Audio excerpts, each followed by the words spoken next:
ეროვნული უსაფრთხოების საბჭო, რომელიც საქართველოს მთავრობის უწყებათა შორის საკოორდინაციო სტრუქტურაა, 2025 წლის 1 სექტემბრიდან მაღალი ალბათობით აღარ იარსებებს. ქვეყნის ეროვნულ უსაფრთხოებაზე მომუშავე უწყება, რომელმაც სწრაფად უნდა აღმოფხვრას მოულოდნელი თუ მოსალოდნელი საგარეო თუ შიდა საფრთხეები, მთავრობის პარლამენტისადმი მიმართვის საფუძველზე შეიძლება გაუქმდეს. ეროვნული უსაფრთხოების საბჭო 2025 წლის 1 სექტემბრიდან გაუქმდება და მის უფლებამოსილებას საპარლამენტო მმართველობის მოდელის შესაბამისად საქართველოს მთავრობა განახორციელებს. პარლამენტის თანხმობის შემთხვევაში შესაბამისი ცვლილებები ეროვნული უსაფრთხოების პოლიტიკის დაგეგმვისა და კოორდინაციის წესის შესახებ საქართველოს კანონში შევა. ცვლილებების თანახმად ეროვნული უსაფრთხოების საბჭოს აპარატის ლიკვიდაციის მიზნით შეიქმნება სალიკვიდაციო კომისია, რომლის შემადგენლობას საქმიანობის წესსა და უფლებამოსილებებს საქართველოს მთავრობა განსაზღვრავს.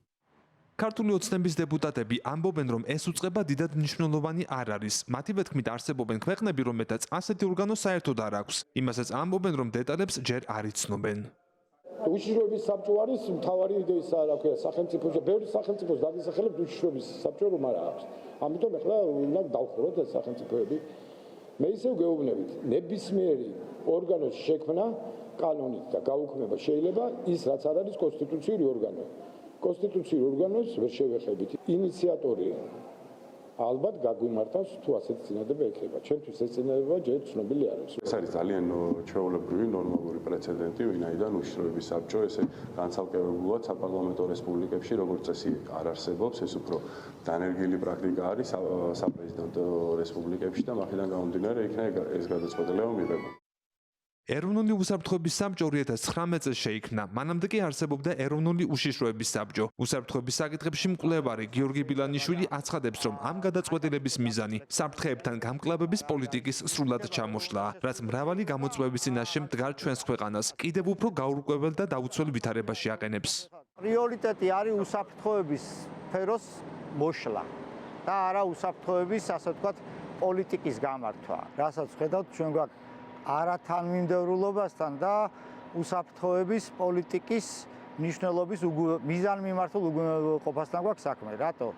ჯერ იყო და შექმნეს, ასე ვთქვათ, უშიშროების საბჭოს პარალელური საბჭო პრემიერ-მინისტრის ქვეშ. ის სწორი იყო, რომ პრემიერ-მინისტრის ქვეშ უნდა ყოფილიყო ასეთი ტიპის საბჭო, მაგრამ პარალელური საბჭოს შექმნა არ იყო სწორი. მერე გააუქმეს ერთიც და მეორეც. 2 წელი ვიყავით ისე, რომ საერთოდ თუ არსებობს შეიძლება ცოტა უფრო მეტი ხანი საბჭო არ ქონდა, როგორც საკოორდინაციო ორგანო.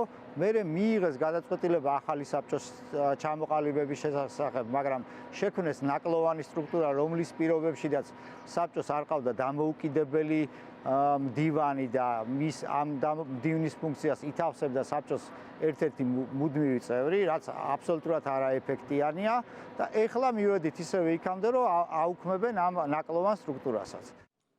უსაფრთხოების საკითხთა ექსპერტი პოლიტიკოსი თეონა აქუბარდია მიიჩნევს, რომ ქართული ოცნების ეს გადაწყვეტილება ქვეყნის დაუცველობის მიზანმიმართული კამპანიის ნაწილია, რომლის ინსტრუქციას მთავრობას კრემლიდან მოდის. მისი განცხადებით, მთავრობა ტყუის, როდესაც ამბობს, რომ ეს არის უმნიშვნელო ორგანო და ის ბევრ ქვეყანას არ აქვს. მისივე განმარტებით, ყველა ნორმალურ და საფრთხეების აღმოფხვრაზე ორიენტირებულ სახელმწიფოში მსგავსი უწყება არსებობს. უსაფრთხოების საბჭოს გაუქმება არის განაცხადი იმის შესახებ, რომ მნიშვნელოვანი სათათბირო ორგანო, რომელიც ახდენდა უბრალოდ უნდა მოეხდინა ეროვნული უსაფრთხოების პოლიტიკის დაგეგმვა და კოორდინაცია, აღარ არის საჭირო ქვეყანაში, რომლის 20% არის ოკუპირებული. გარკვეულწილად ქვეყნის დასუსტება მიმდინარეობს ივანიშვილის რეჟიმის ხელით.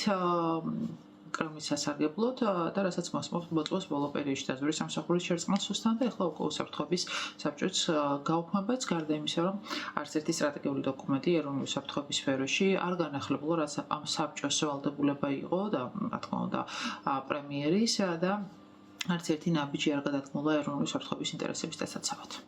ეროვნული უსაფრთხოების საბჭო საქართველოში ეროვნული უსაფრთხოების საკითხებზე მომუშავე უმაღლესი დონის ორგანოა. საბჭოს ჰყავს მუდმივი და მოწვეული წევრები. არსებობის განმავლობაში საბჭო სულ რამდენჯერმე შეიკრიბა. მთავრობის უშუალო დაქვემდებარების ქვეშ ახალი უწყების შექმნის დეტალები, სტრუქტურა და მიზნები ჯერ უცნობია. ეს საკითხი სხვა მრავალი საკითხის მსგავსად ქართული ოცნების მიერ სავარაუდოდ დაჩქარებულად ამ ზაფხულის განმავლობაში გადაწყდება. ალეკო გვეტაძე, ევრონიუს ჯორჯია.